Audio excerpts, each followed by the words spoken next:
I know some people are disappointed with the announcement of Legend ZA instead of a black and white remake, but in my opinion, black and white don't need to be remade as the originals are already virtually perfect.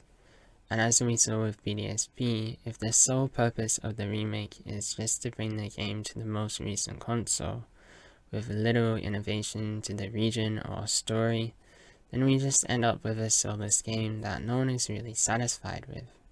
That's why Game Freak, knowing there isn't anything to add to Unova's story, decided to instead celebrate for the Gen 9 DLC in Blueberry Academy, that still has all of the things you would expect from a remake, like remixed areas, music, along with plenty of Gen 5 references.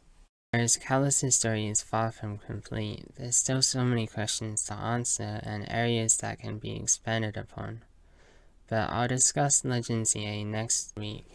Today I wanted to focus on the most mature and confronting games in the franchise, Pokémon Black and White. Pokémon Black and White broke many of the conventions and traditions in previous Pokémon games. The biggest change from normality was reducing the available Pokémon in the main game to only Unovan Pokémon. The removal of older Pokémon is probably the biggest reason why people didn't like Black and White when it first released, as it was contrary to the messaging of the previous 4 generations that had emphasized the importance of catching them all and had ensured that players could recapture or transfer Pokémon that they were familiar with. So reducing the Pokedex to only new Pokémon was really throwing players into the deep end. This was the intention though, as Sugimura explained in an interview. They wanted to re-emulate the experience of Red and Blue through restricting players to the 150 plus new Pokemon. As in Red and Blue, you could only battle with and battle against completely unfamiliar Pokemon, and that appeared to be the perfect way to revitalize a franchise that many had thought had grown stale or become too easy.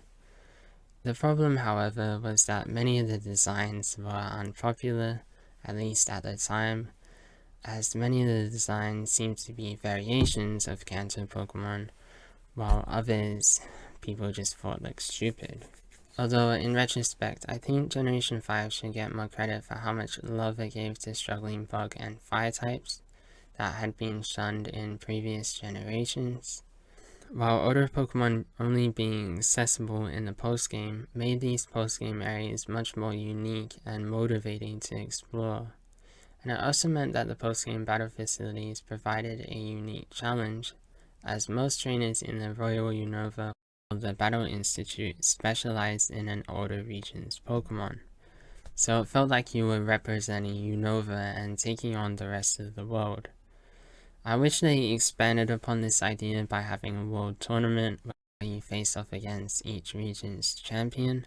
That's obviously a feature in Black 2 and White 2, but by then they had already scrapped the restricted Pokedex, and we haven't seen such a restriction since, which is disappointing as this restriction did add immense difficulty that people have been missing since Generation 5. Although the lack of difficulty probably has more to do with the changes to the speed share, and I do understand why people want more team building options than what was available in Black and White, especially in the early game. But this restriction at least does make Black and White a very unique challenge, and I would even go as far as to say that having this restricted Pokedex that is isolated from the rest of the world reinforced the need for unity in Unova, or in Japan the region is called Issue, that means one kind.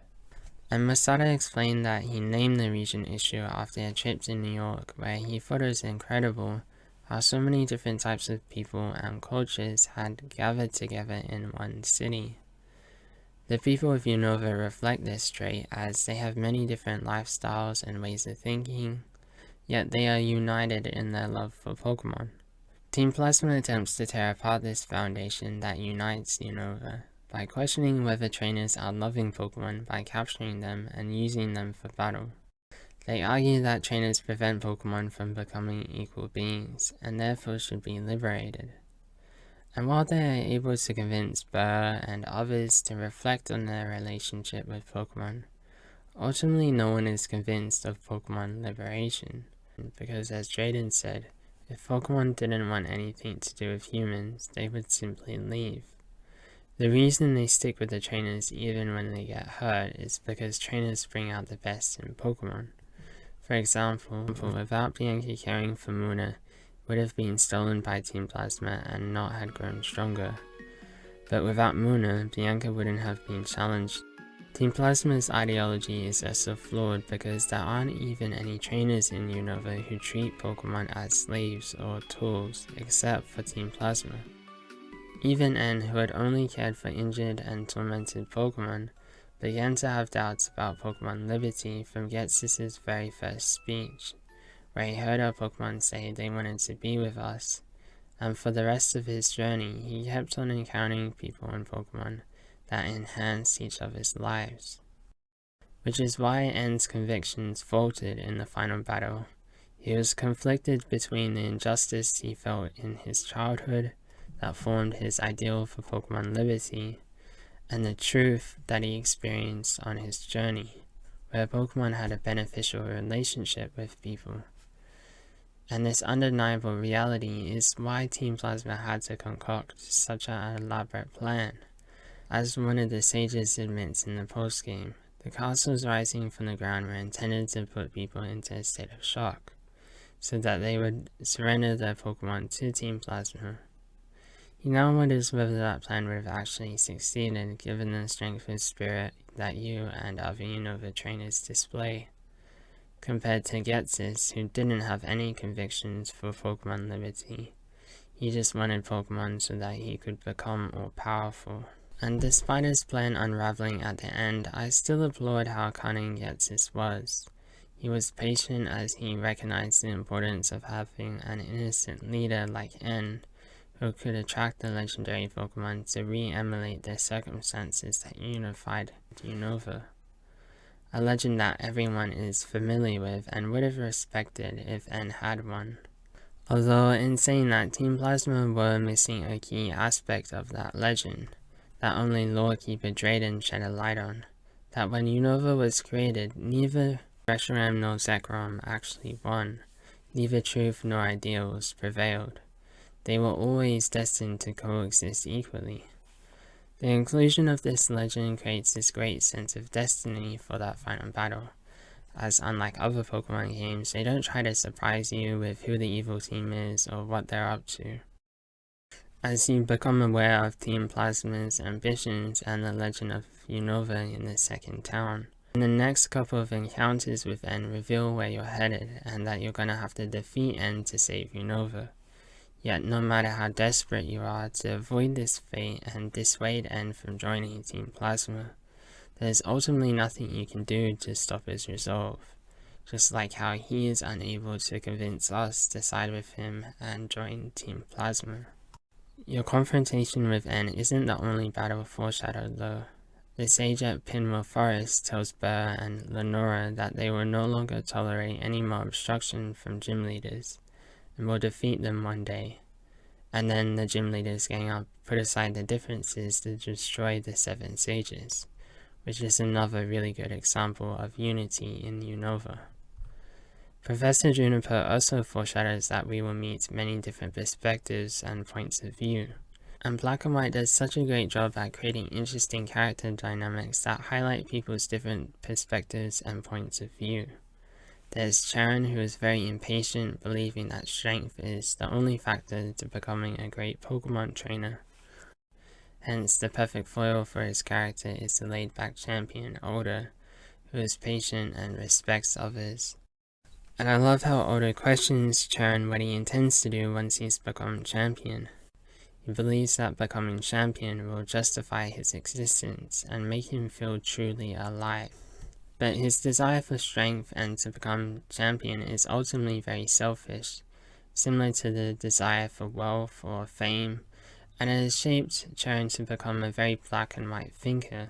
But what Charon isn't aware of when Oda asks that question is that Oda once desired strength too, As Oda reveals, he and his first Pokemon madly pursued the ideal of strength, but his Pokemon passing away drove him to mentor Marshall and later Cheren about the true meaning of strength, and as seen at the end of the game, they ended up working together to take down N. N and Cheren also have a very combative relationship too, as N is very emotionally driven while Cheren is very logic driven, as he consistently challenges Team Plasma's claim of Pokemon suffering. As Cheren says that trainers bring out the strength of their Pokemon, Pokemon believe in their trainers and respond to that. And later says, some people grow stronger by being with Pokemon. My Pokemon and I are proof. Together we learned and became stronger. Part of that quote that I didn't read out, Cheren says, I became stronger because I understood what I wanted to do. And there is this great focus on following your heart and maturity in Pokemon Black and White. The greatest example of this was Bianca and her desire to go on a journey that her father opposes, as he's concerned for Bianca's safety and probably subconsciously afraid of such a change and letting go of control. Cheren and Bianca also have very contrasting character arcs, as Cheren is certain of his goal to pursue the ideal of strength and become champion, but later discovers the truth that strength alone isn't worth pursuing. Whereas Bianca has no aspirations when she began her journey. Instead, she first discovers the truth of her flaws when Muna is stolen, and this forms her ideal of Professor Juniper, who is very organized and professional. In my opinion, Black and White have the best characters in the franchise because of these character dynamics. Having mentors like Oda and Juniper who shape and influence your rivals' lives allowed the rivals to have a genuine spotlight, unlike other Pokemon games that utilize the rivals as a means to put the spotlight back onto your character, by admiring how good of a trainer you are or how your bond with Pokemon shifted their perspective. Whereas Bianca, Cheren, and N all embark on their journeys for their own reasons and encounter their own challenges that shed a light on their different values, motives, and flaws, all of which are very relatable. Like, I can resonate with Bianca's uncertainty about her future, or her shame from not being organized, and others may resonate with Cheren's impatience to be able to move up in the world, or maybe others can resonate with N's desire for justice. Overall, the characters had great continuity as they consistently offered a unique reflection when you crossed paths with them. Cheren reflects on how much he has changed due to his mentor Oda, and how much he has helped Cheren understand strength's true meaning. Strength and strength alone is what matters most in this world, so I believed until I met Oda here. We all have our own band of strength, people and Pokemon both. The strength to make our dreams a reality, the strength to protect what we hold most dear. Why do I think this way now? It's thanks to Oda. If only N could see this someday too. This is what N ultimately concludes though. Previously N only saw the world in black and white, believing that either truth or ideals had to govern the world. But now N understands that to change the world we need to be open to each other's perspectives and ideas. As Unova isn't harmonious because it's homogeneous with everyone sharing the same opinion or the same aspirations. It's harmonious because people have respect and care for each other, and that naturally flourishes into people being mindful and open to each other's points of view.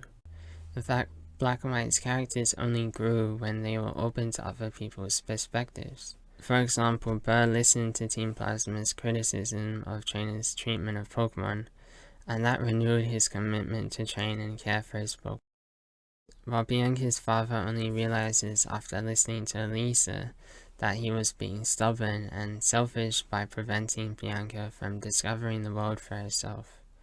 While Cheren develops a greater understanding of Pokemon once he accepts Oda's perspectives. Heck, even the sages reflects on you and the gym leader's message and conviction, and were able to refine their own ideas. It was only Getsis in the end who lost, as he refused to accept any other ideas or perspectives, and was blinded by his own arrogance. Whereas N urges you to follow your dream, agreeing with Older, who says that those who change the world are the ones who pursued their dreams. You can really sense that Black and White was geared to a more mature audience, as Junichi Masada was concerned that many people were growing up and feeling like they had graduated from Pokemon. So they ensured that the characters had this uncompromising honesty, with even Professor Juniper being honest about how the Pokedex is just an excuse to get you started on your journey. The gym leaders are also very honest and might be the most memorable in the franchise due to their involvement in the story and their unique battle strategies. So, Lenora is the most difficult second gym leader ever, with a Herdia that has the ability to intimidate with takedown, a stab move of 80 power, while her Watchog has Hypnosis, Crunch, and Retaliate, a move that can do 140 power if her Herdia faints on the previous turn, while Elisa employs a pesky Volt Switch tactic. And as I mentioned, since all of the Pokemon were new, you had no ideas what moves Ghetsis Hydreigon could learn, nor were you informed that Marshall's Sork had the ability Sturdy, and this all means that you have to explore routes or towns to get helpful items or TMs. But luckily in this generation it's easy to navigate and find those items with this menu. And there are many other occasions of neat UI or dynamic pixel art that add so much charm and atmosphere to this region. Whether it's the gym badge clicking into your case, or the trucks running past on Sky Arrow Bridge, or having seasons, or simply Pokemon having such vibrant animations that show off their personality. There are also so many occasions of the pixel art being dynamic, whether it's on the Royal Unova, or the flowers and musicians swaying with the wind. It just adds so much liveliness to these areas, especially with the contrast in the music, as you go from the first town music that sounds like it's wailing or whining for you to come home, which might be referring to Bianco or just the sorrow of leaving home. It then progresses to a more adventurous, but still rather timid Route 101 music that proceeds to burst into life with the battle, rival, and Accumula town themes. There's a similar contrast between the quiet Driftwood drawbridge that's only sounds are your footsteps and the birds, and then straight after you're hit with the most rambunctious, boppy, and maniacal music of Driftville City. It's just such a well-designed soundtrack that gets progressively more diverse the further you explore, especially in the additional post-game areas. And you are encouraged to explore these post-game areas as you still have yet to defeat Older, who along with the Elite Four has Pokemon over level 70. Although aside from the rematch, there isn't a ton of things to do in the post-game, which is in stark contrast to the sequels and later Generation 6 that champion side game content. But the few activities on offer are at least consistent with the theme of unity, whether it's trading with people at Anvil City, or helping reunite a family at Undella Town, or even how people are working together to maintain the natural sanctuaries of White Forest. In fact, the whole region communicates with the themes as it displays many different lifestyles, whether it's the business people of Castella City that are pressed for time, and as a result are only interested in themselves, or simply the many bridges across Unova that are a motif for this theme of connection and unity. And while the game is very linear, I don't find myself thinking about that much, as the routes are very expansive, and due to there not being much circling around the region or hand-holding, it's very easy to get invested into the world. That's also largely due to the pacing, as Team Plasma's story is integrated and connected to other developments in Unova, as instead of posing a threat to the region's literal existence, like in X and Y, and Ruby and Sapphire, Team Plasma are attempting to destabilize Unova by challenging whether Pokemon should be caught.